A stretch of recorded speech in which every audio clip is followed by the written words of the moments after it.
And good afternoon, everyone. Thank you for spending your valuable time with the Adapt 2030 channel. Corn crop smallest since 1990, 25% down, France. Mandatory electric cuts, EU.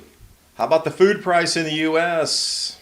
Rental prices up in the U.S. as well. My carbon. Approach for carbon trackers. For futures and vision for global economy moving forward. Norway tracking supermarket purchases. Oh wait, Norway unveiling central bank digital currencies.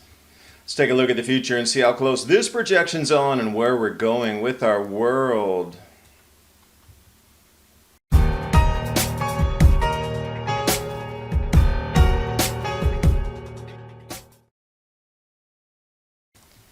Speaking of electricity, let's start off here.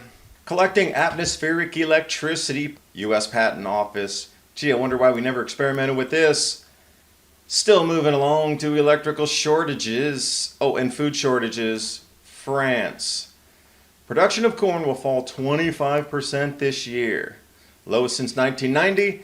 And you know if France is doing that, so is the rest of Europe, pretty much encompassing the same drought, same lack of fertilizers, same lack of electricity, same lack of everything, should affect the same continent equally. And how quickly does that follow? Lock up the spam. Speaking of locking up spam, oh, mandatory cuts in electricity usage during peak hours. Global energy supply is scarce. Gee, I wonder why. Let me guess.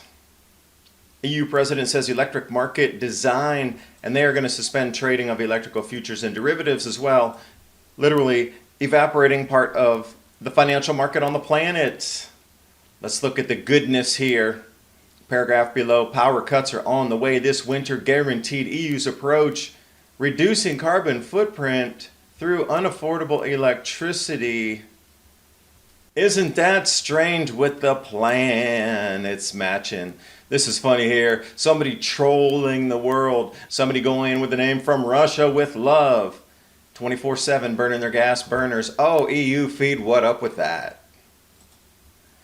And everywhere you look, you can see, oh, it's going to be a dark winter in Europe. Now remember, they're putting negative growth for Germany already. These forecasts coming out the last week here.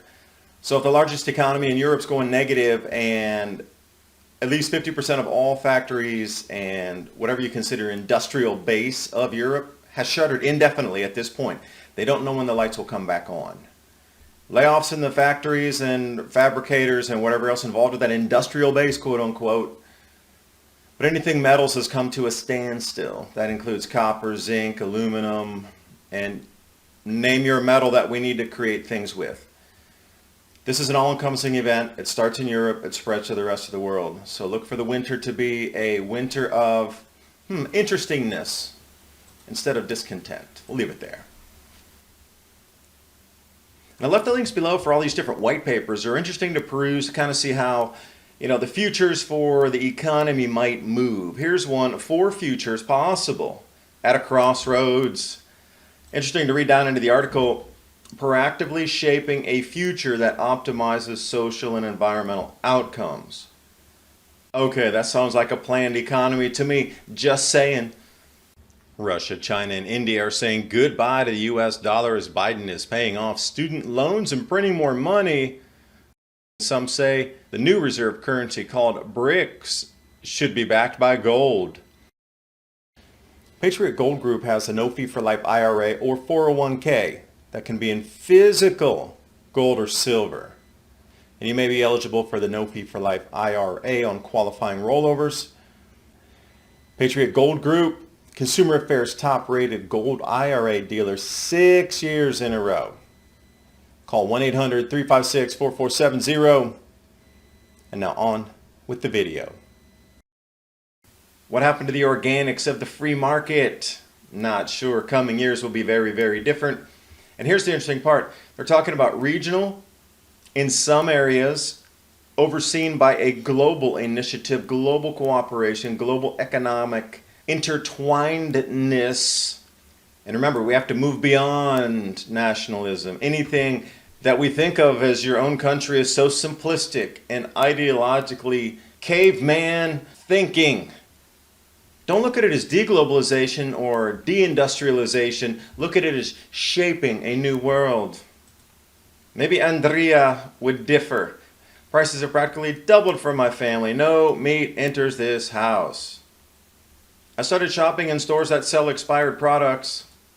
And how long will that be before the rest of the world?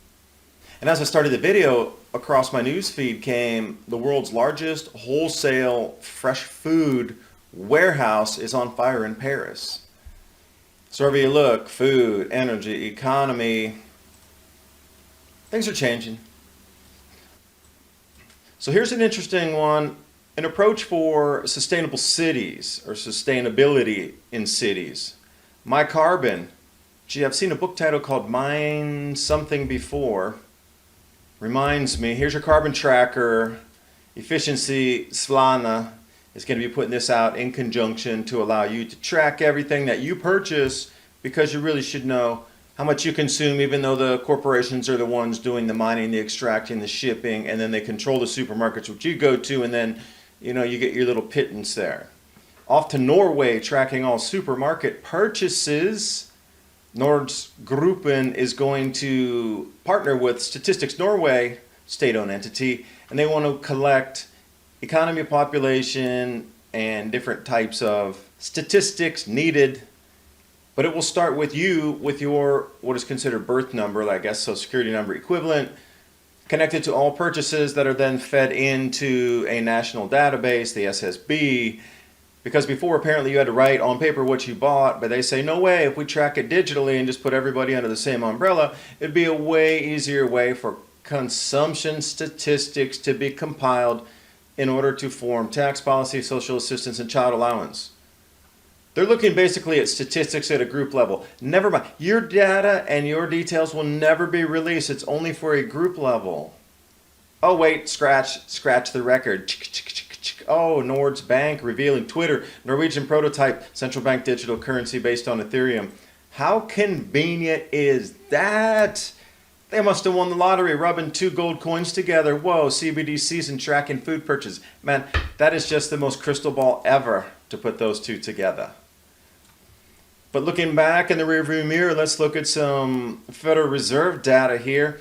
That red line is the Consumer Price Index for all urban consumers' food prices, city averages across America. Now you need to go way, way, way, way back into the 1970s to see something approaching where we are now. Up and up is where we're going.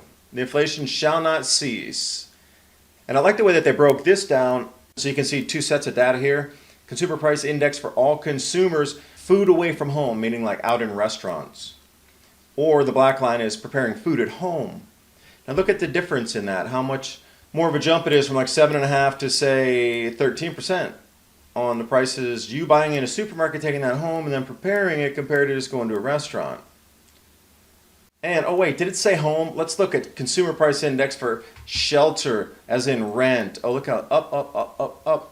I wonder where that's going to stop. Doesn't look like it's going to stop. Runaway something there.